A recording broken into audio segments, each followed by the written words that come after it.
Bienvenidos de nuevo a todos. En esta clase vamos a hablar de lo que es el kerning y el tracking.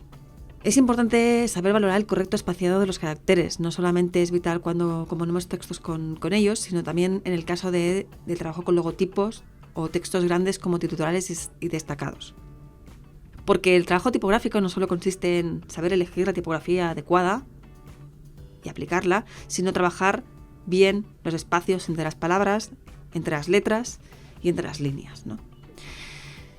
Cuando tenemos que trabajar con palabras, hablamos de kerning, cuando queremos trabajar el espacio entre dos letras. Si nos fijamos en una palabra, como es en este caso tipo G, podemos ver que si trabajamos los espacios entre letras de una manera geométrica, en realidad, si quitásemos esos espacios, veríamos que están descompensados. Porque el espacio entre letras se trabaja desde una perspectiva más óptica. Es lo que diríamos que cabe, los blancos deberían ser más o menos igual en una cuestión de percepción. Todo el blanco, no es un blanco geométrico, sino es un blanco que se genera entre las letras. Eso es lo que tenemos que tener claro, que tiene que estar equilibrado. Sobre todo cuando trabajamos con logos, el trabajo de kerning, de trabajar bien el espacio entre dos letras, es muy importante. Como os decía, el ajuste de kerning es el ajuste que hablamos cuando hablamos de entre pares de letras. Es el ajuste que hacemos en palabras cortas o en frases cortas, sobre todo ajustes con respecto a dos letras.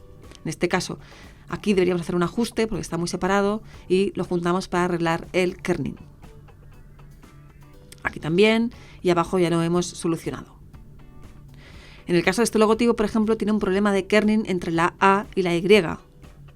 La A y la Y están muy separadas y aquí habría que hacer un ajuste de kerning. Existen dos tipos de kerning cuando tenemos que trabajar en InDesign o en Illustrator y queremos retocar el kerning. Podemos hacerlo a través de la paleta de carácter y en esta opción que veis aquí es donde están los retoques de kerning, que pueden ser negativos o positivos. Negativos se acercan más y positivos es cuando se alejan más. Fijaros que en esta opción tenemos aplicada el kerning métrico. El kerning métrico nos referimos que es un ajuste concebido por el diseñador de la tipo. Si nosotros escribimos un texto en InDesign o Illustrator o en Photoshop y tenemos activado el kerning métrico, nos hará un ajuste. Se activará un ajuste creado a través del diseñador. Los diseñadores de tipografía, aparte de diseñar las formas de las letras, deciden los espacios que hay entre cada letra. Es decir, él en el archivo tipográfico que nosotros hemos instalado le ha asignado un espacio a cada una de las letras. Es decir, ha diseñado un espacio de la A con la B, de la A con la C, de la A con la D, y así sucesivamente. Eso es lo que se llama el kerning métrico. En cambio, si optamos por la opción de kerning óptico, es el espaciado automático que se ejecuta desde InDesign. InDesign tiene preestablecido matemáticamente unos ajustes por programación, dependiendo de la letra, asigna un espacio entre letra y letra. Eso es un ajuste óptico. Yo recomiendo que si no sabéis de dónde he sacado la tipografía, activéis el kerning óptico para la tipografía, porque hay muchas tipografías que están creadas, como os decía, por profesionales que no saben, por tipógrafos que no saben, que son aficionados, y que este valor no está bien trabajado, con lo cual activar el kerning si tenéis que escribir textos desde el punto de vista óptico. Si estáis descargando una tipografía, sobre todo tipografías de editorial, que están muy bien diseñadas, que tienen muchos pesos, que son profesionales los que han hecho la tipografía, pues es mejor que trabajéis con un kerning métrico. Fijaros aquí, estos son otros ajustes de kerning entre las letras, entre pares de letras, ¿no? Además, el espaciado entre letras, sobre todo en lo que son palabras, nos puede generar diferentes sensaciones. El kerning muy apretado nos da una sensación de fuerza y de contundencia, mientras que el kerning separado nos da una sensación más de ligereza, quizás más de elegancia, que no el kerning muy apretado. Entonces podemos jugar con el kerning para desarrollar nuestros proyectos trabajando con palabras en los logotipos, ¿no? A veces es importante seleccionar la letra, pero también es importante saber cómo la vamos a poner una al lado de la otra, a qué espaciado, ¿no? Con qué espaciado, con qué tamaño, etcétera, etcétera. En un kerning muy estrecho petado crea una sensación de fuerza y seguridad. Fijaros en este logotipo, ¿no? Nos da mucha contundencia gráfica por el hecho de que las letras estén muy juntas, ¿no?